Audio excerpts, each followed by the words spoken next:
Hey, John with Joyland Roofing. So we're here in York at this beautiful church here on York Street, and I was contacted a couple of months ago by the board here at the church, and they needed a roof replacement. They had some leaks on this old slate roof, so I came out and took a look at it with them and gave them some options. They weren't sure if they wanted shingles or slate. They really wanted slate, the actual stone slate back on, or maybe a metal roof.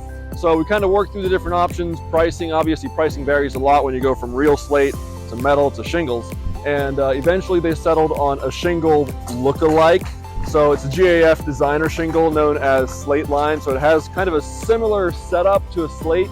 You can obviously tell the difference between real and fake, but it's a lifetime shingle, and it does a pretty good job of looking like a slate roof. So that's what they chose. And we're out here today getting it done. The crew's on the roof, taking the slate off or disposing of that, putting plywood down on the roof, and then underlayment and the new slate line shingles. And here in a bit, we're going to be tackling the bell tower with our lift.